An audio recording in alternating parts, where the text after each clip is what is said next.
এখন বর্তমান আজকে 14 বছর ধরে মসজিদটা অন্য মালিকের জায়গাটা কেনার পরে মসজিদটা বন্ধ হয়ে গেছে। আমরা সকালে মসজিদে মক্তব পড়তাম, কোরআন শিক্ষা করতাম, এখন আমরা এখানে আর করতে পারি না। অথচ যারা লিজ রাখছিল এরা কইছিল যে মসজিদটা গড়বো, কিন্তু এরাও করছে না। এই মসজিদটা সংগ্রামে আজকে চালু ছিল, জামাত হইতো, 5 ওয়াক্ত নামাজ হইতো।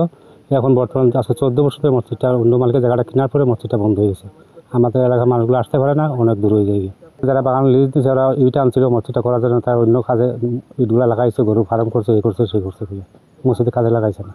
আর মসজিদের কাজের উপরে আমরা থেকে একটা গাছ নিছে প্রায় 1 লক্ষ টাকা দামের, মসজিদের কাজ করবো, আমরা নিজেই গাছটা দিছি।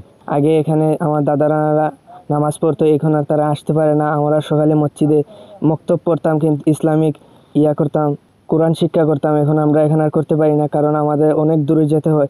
এই মসজিদটা ভাঙা, মসজিদটা কোনো কাজকর্ম করা হচ্ছে না।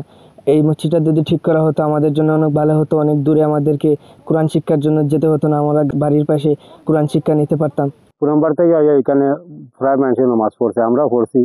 এখন আজকে 14 বছর ধরে আজকে এটা বাঙ্গা, এইরকম বাঙ্গা রয়েছে, এটাকে কোনো গুরুত্ব দিছে না।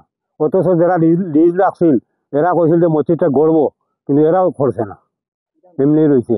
বাংলাদেশের প্রথম ইমিউনিটি বুস্টার সমৃদ্ধ ফ্যান্টাস্টিক হ্যাপি এনার্জি বিস্কিট। এখানে প্রায় 40টা ঘর ছিল আগে মালিকের, ওরা নামাজ পড়তো, খুব সুন্দর একটা মসজিদ ছিল, বজলুবাগ জামে মসজিদ নাম। ইদানিং প্রায় 15 বছরের বেশি এই মসজিদটা এই অবস্থায় আছে, ভাঙ্গা অবস্থা। তো এখানকার যারা ব্যবসা বাণিজ্য করতেছে বাগান মালিক, ওনারা এই মসজিদ দেখে বলছে যে আমরা মসজিদের পুনরায় কাজ চালু করবো। 2000 ইট আনছিল, আনার পর একটা গাছ দাবি করছিল মালিক পক্ষের কাছে, একটা গাছও দেওয়া হয়েছিল, কিন্তু গাছটাও নিল, ইটগুলো এরা অন্য কাজে ব্যবহার করছে, মসজিদের আর কোনো কাজ হয় নাই। এই এলাকার ঐতিহ্যবাহী পুরানা মসজিদ, যেটারে মাটির মসজিদ হিসাবে সবাই জানে, এটা শহীদ সাহেব এই মসজিদটা দিছিল। শহীদ সাহেব জায়গা অদূত মামার কাছে বিক্রি করিয়া যাওয়ার পরে আমরা এই জায়গাটা লিজ দিছি। এই মসজিদটা অনেক আগেই সংস্কার হইতো। এখানে একটা ব্রিজটা বাঙ্গায় এই মসজিদটার কাজ হইতেছে না। এই ব্রিজটা হোক বা না হোক, এই মসজিদটার কাজ হইতো, আমরা চাই এলাকাবাসী যাতে সাহায্য সহযোগিতা করে।